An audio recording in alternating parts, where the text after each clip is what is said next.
What's up, everyone? You know who I am. I'm Jack Slater, aka the Comic Outlaw. Yeah, and it is Hulk month. Yes, and it's time to smash with a what if.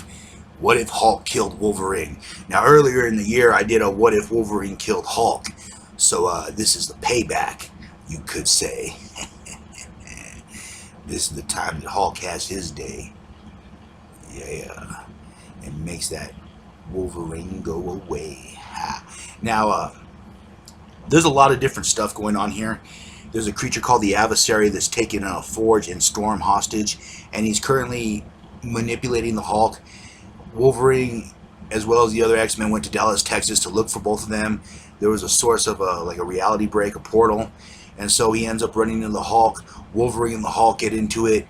Of course, Wolverine goes for the heart, leaves the Hulk for dead. But the Hulk's regeneration powers are even better than Wolverine's. But this instant, this moment, something changes. The Hulk gets up. His mind is filled with rage. He feels something inside of him. Hatred. And all he has is one thought in his mind. One goal. And that is to murder. To kill. To finally take this runt out for good. It's time to smash Wolverine. As he lands on top of him, trying to crush his body, break his spirit, and smash him into pieces. Now keep in mind, this is the Joe Fix-It version. This is the Grey Hulk, sinister, mean, vicious, and without mercy or regard. He throws Wolverine's broken body, with his healing factor barely able to keep up from the devastating blow of his savagery and rage. He brings down his fist again, beating him over and over again, until he breaks his spinal cord, killing Wolverine, leaving him a broken mess in the snow, as the Hulk cries out in victory, in bloodlust, as Wolverine lays there dead. And of course, Wolverine has help and allies. They fire at Hulk, and he yells out there, "He tried to kill me, so I killed him." And he jumps off. But this isn't over, for Wolverine has a lot of friends, a lot of allies, and they've come for the Hulk. And the Adversary, this mystical creature who's captured Forge and Storm, is using Hulk as a pawn, feeding his rage, taking over his mind, influencing him little by little, as this creature begins to open up a portal from one world to the other. Now with this devastating loss, it affects Rogue, Colossus, as the Adversary pops up, trying to open up the portal between worlds so he can take it over. But Hulk feels something else. Something inside of him he's contemplating what's going on and why. But as usual, Hulk doesn't have too much time to think, to contemplate, for someone is always after him, always chasing him, never leaving him alone. And now it's the Adversary, using him, his rage, to help him gain access to this world. For he has Storm and Forge tied to this realm, using them as conductors, as the Hulk jumps into the city. And this is at a point where if sunlight appears, Banner would come. Hulk sticks his hand out and realizes that this must be some kind of fake sunlight. And plus it's the middle of the night. So Hulk is exploring the new city. And this is the devastating effects that the Adversary is having on this world.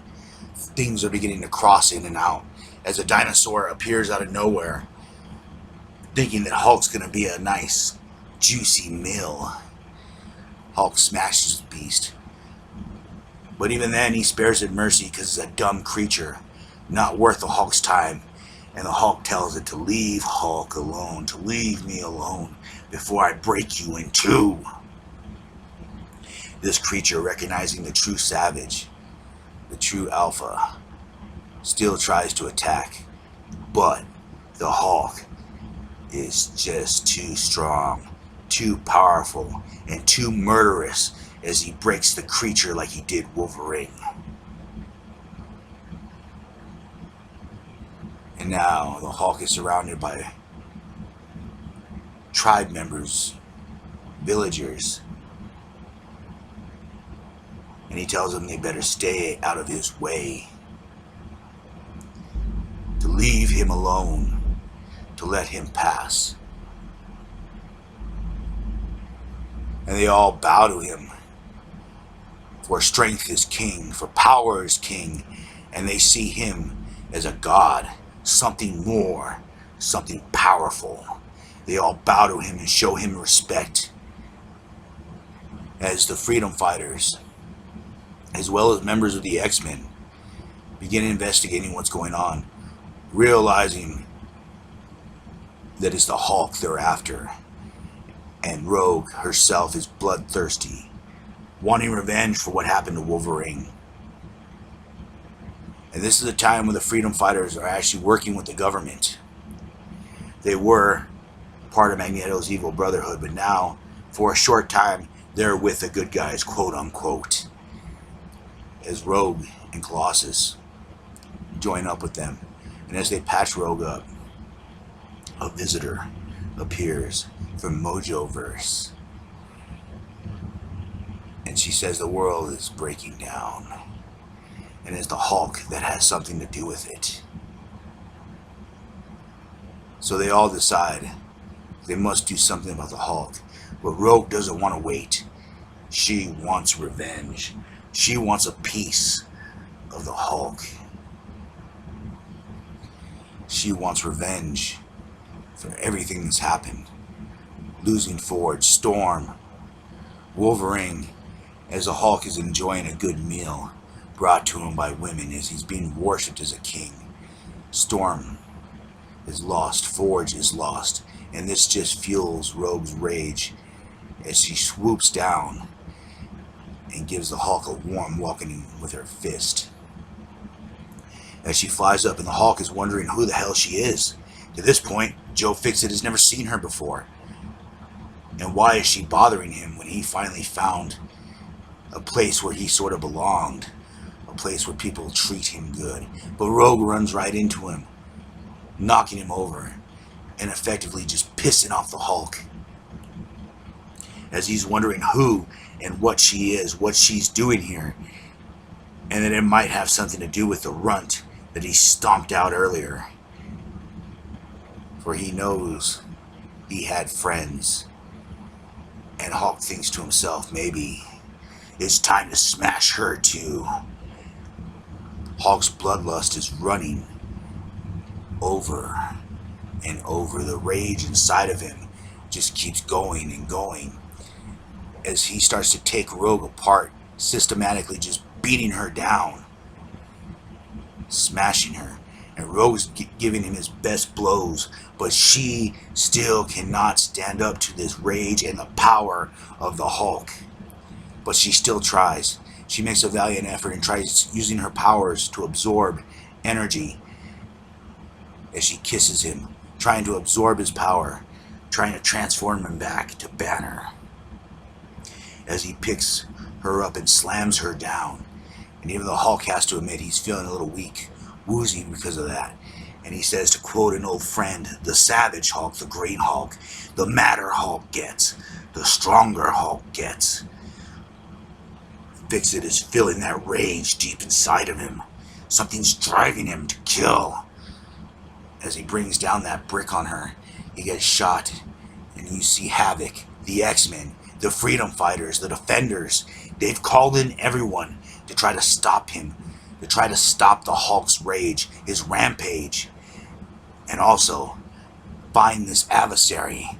But first they must take care of what's in front of them, the Hulk. As Avalanche tries using his powers against the Hulk, it does not work.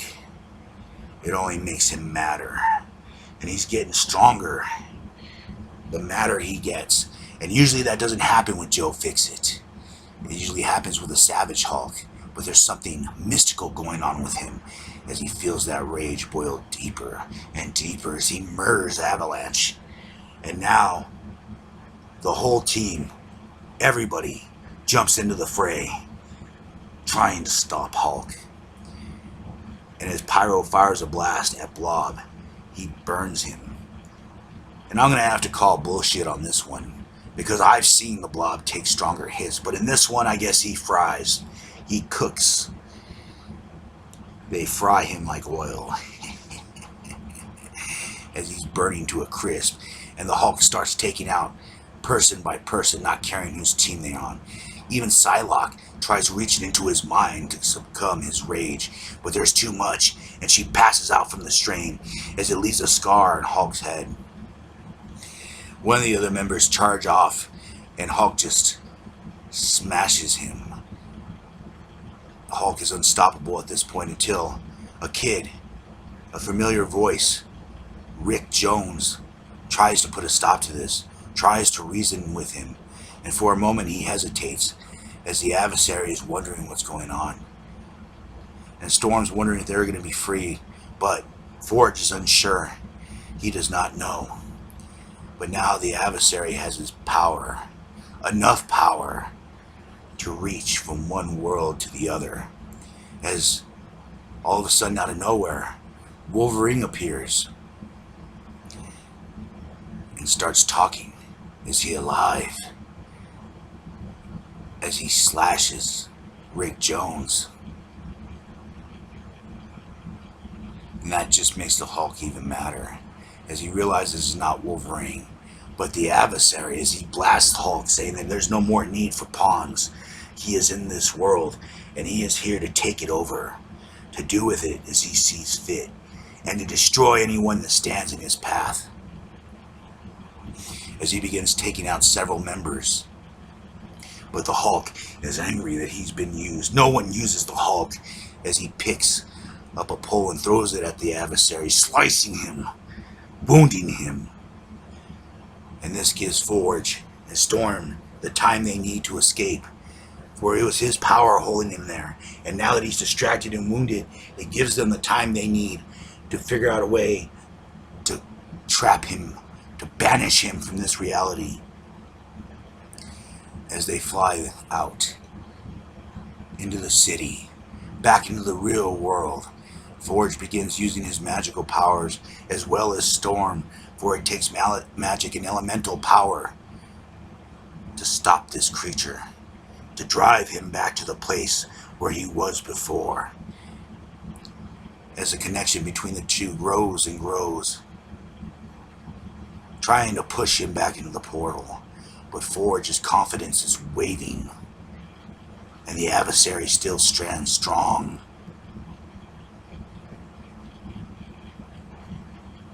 As he gets a little help with the dimensional barrier, Forge realizes he might not survive this, and if so, then so be it. For it is his destiny to stop the adversary, to put this creature away, to imprison him for good. And as he does, as he vanishes, Hulk begins to change as the light creeps in, the real light, and Bruce Banner appears, wondering what's going on, for his mind was clouded and he has no idea what went on. And this is where they tell him he's murdered several people, including Wolverine, and Bruce says, what has he done? As he turns himself into the custody of the government officials, and they take him away to lock him up and to throw away the key. For everyone has lost this day, including Bruce Banner. And I'll catch you on the flip side. Yeah!